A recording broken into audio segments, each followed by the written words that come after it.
that we're living in. And it just makes me wonder about how much our commitment to our teachings and our belief system, and how we put that to work, and the things and events that happens in our lives that spur us in that direction, instead of jumping into the chaos and into the judgmental aspects of our minds that just are so stressed, if you will, that we can't make sense of anything. So I wanted to start with something I think is kind of sure tells what Linda was talking about. It's scripture.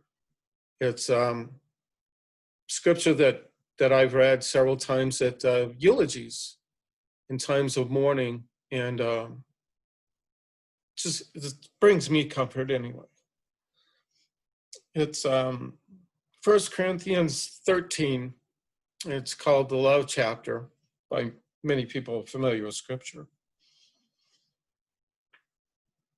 says, though I speak with the tongues of men and of angels, and have not love in my heart, I am become a sounding brass or a tinkling cymbal. And though I have the gift of prophecy and understanding all mysteries and all knowledge, and though I have all faith so that I could remove mountains, and have not love in my heart, I am nothing. And though I bestow all my goods to feed the poor, and though I give my body to be burned, and have not love in my heart, I gain nothing. Love is long-suffering and kind. Love does not envy. Love does not make a vain display of itself, and does not boast, does not behave itself unseemly, seeks not its own, is not easily provoked, thinks no evil, rejoices not over iniquity, but rejoices in the truth, bears all things, believes all things, hopes all things, endures all things.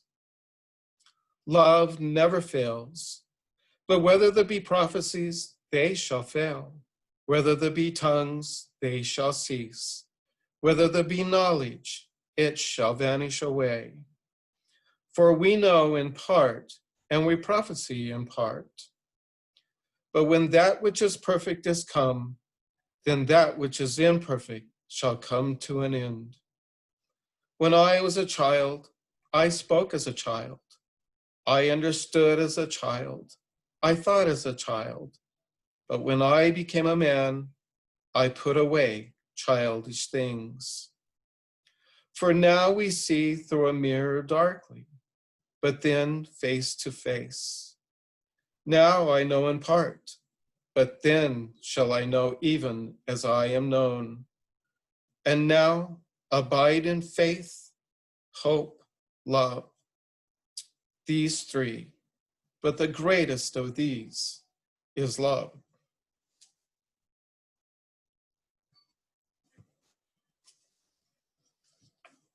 Imagine that.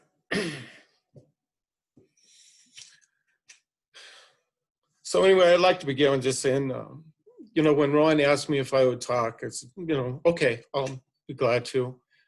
And I started working on, things that I thought would be interesting to say and everything. And I landed on, I was going to talk about, our search for truth.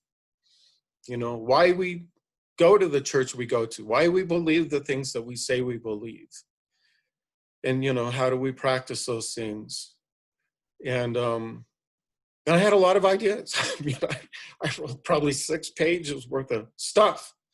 I thought how, I could share all these things. But I'm just so taken with what's going on and the chaos and the events that's happened in our country. And I thought, how do I practice? How do I practice what we've been taught and the things that we just so deeply feel in our heart? And it's not until that we're challenged, something happens. And we have to put that faith to the test. And that's what's been happening for the past couple of weeks. I didn't know George Floyd, but I've come to. And I'm just so taken that every time I see that image, that it reminds me so much that I started imagining this being like, Jesus being subdued by the soldiers. And I started imagining this man was representing the Messiah. And just like with Jesus, I mean, this life was just being taken away from me with indifference. And that indifference is just too unimaginable. We don't think we would ever be that. And yet we find ourselves sometimes in that space. And we know now through an event like this that we just can't stay that way.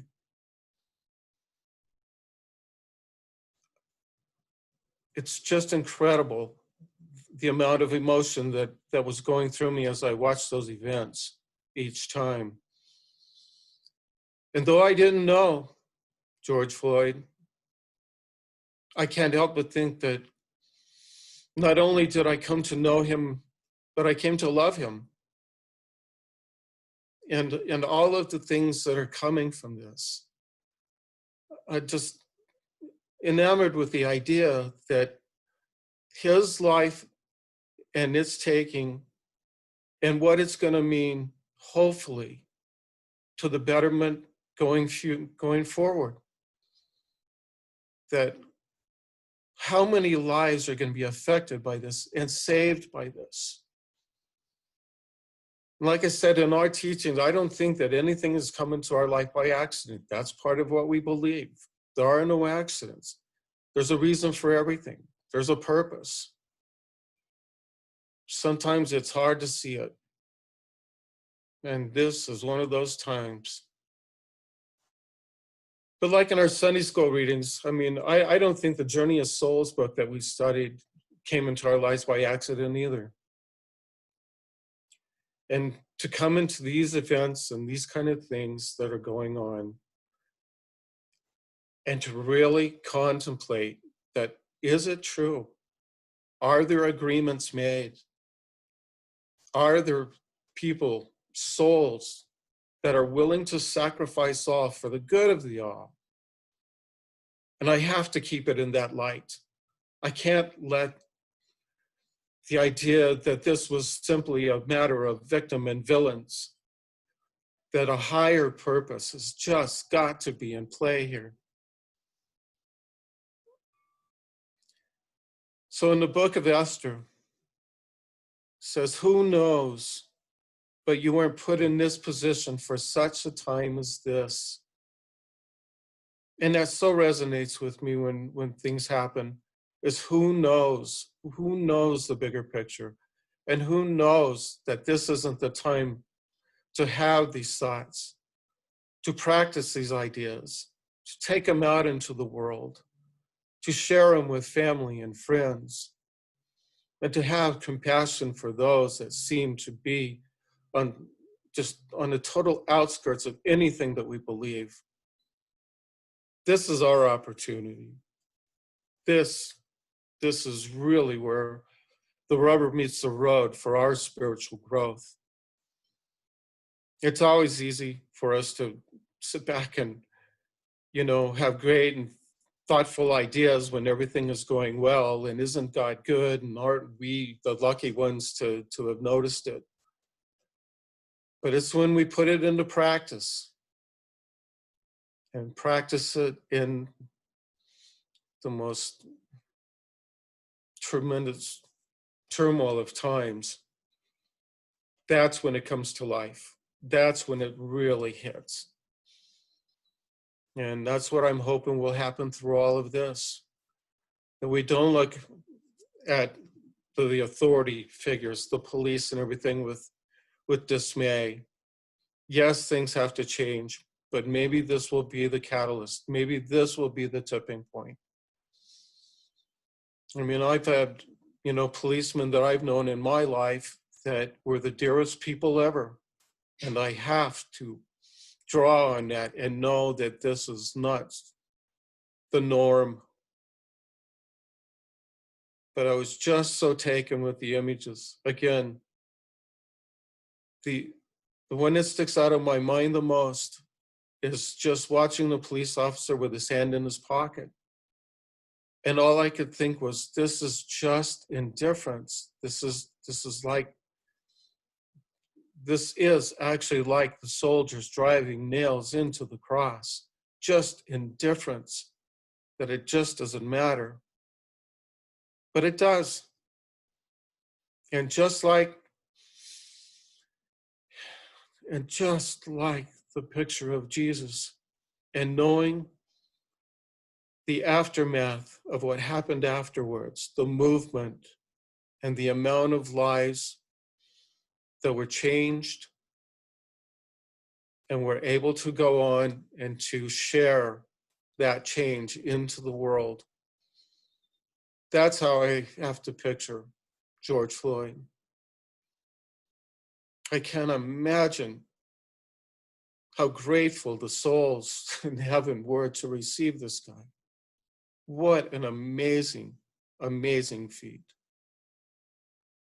And I also, because of the way that we believe and the things that we try to practice, I can't imagine that a soul would be looking down in grievance and in absolute terror of wanting others to be punished in such a way, but rather, forgive them, Father, for they know not what they do. So anyway, I'm not going to be able to get to finding the truth that we all seek for. But I do know, as A Course in Miracles tells us, that truth can only be experienced. It cannot be described, and it cannot be explained. Truth will dawn upon you of itself. And here we are in the midst of an experience that we can allow truth to dawn upon itself and us. And so it is. Namaste.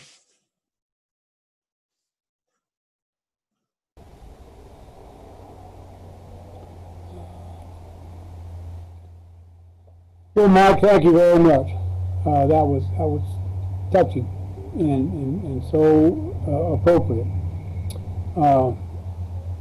Yeah, I'm just praying for the end of our own violence, because lots and lots of people have been hurt over this thing. Lots of other people have lost their lives and lost their business and been injured and a lot of stuff. And I'm just hoping that the violence that is happening is now resolved, and maybe it's all in peaceful protest of things that are unjust, and that we can move forward to a better society because of it.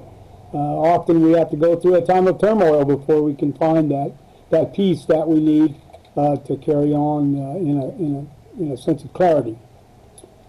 I'm going to open it up to everybody that would like to make a comment in a moment. But one of the things that we would normally do at this time is to pass the basket. I don't have a virtual basket to pass around, so what I would ask, we still have expenses going forward. I would ask everyone to mail whatever you would normally put in the basket, to mail it into the church and Jerry, wherever Jerry went to mail it to the church. I asked Jerry to give everybody the address. Can you hear me? Hmm? Yes, the address is 2009 East 13th Street, Farmington 87401. We no longer have the P.O. box, so if that's the last thing you have, please don't send it there. Okay. Thank you. Okay, now I'm going to open it up and unmute everybody so that if someone wants to say something, an announcement, or just a comment that we could, if I could, go ahead and unmute everybody.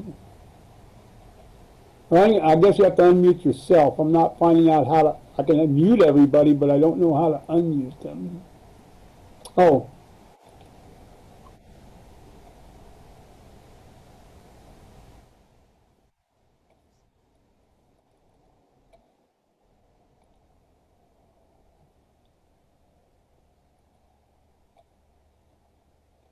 Okay, I know that this was kind of awkward and clunky, but it was the best that we could do, and maybe next time we will do it better. Anyway, it was great to have everybody here, to be able to see your face and to touch with you even electronically, to get together so we could see each other and hear each other. It is not a good substitute for being together in physical. But it's the best that we can do right now. Better than just talking on the phone. Better than sending smoke signals for sure. So, does anyone have anything else that they'd like to say? Cynthia. Yes. I'd like to thank Reverend George for all his daily messages. I've enjoyed him very much. And that everything that he has done for Fellowship of Spirit in the past, and I have enjoyed all of his talks and hope to see him again in the future. Very good, very good. I concur.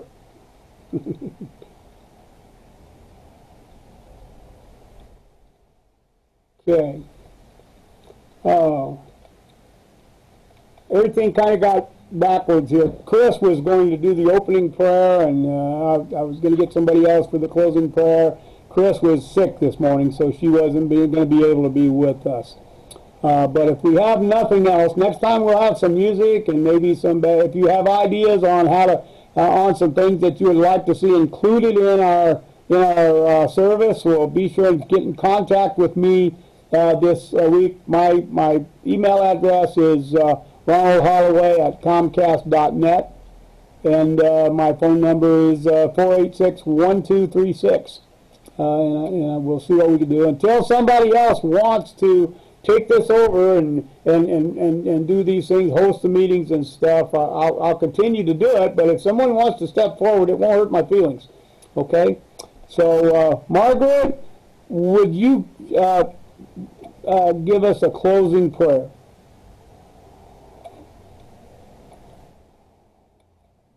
That's on you. There you go. Can you hear me now? I can hear you now. Thank you. Okay. Dear God, thank you so much for this chance to be together and to see the faces of the people we have missed seeing so much, and to hear the heartfelt thoughts from Mike that resonate so deeply with us. Thank you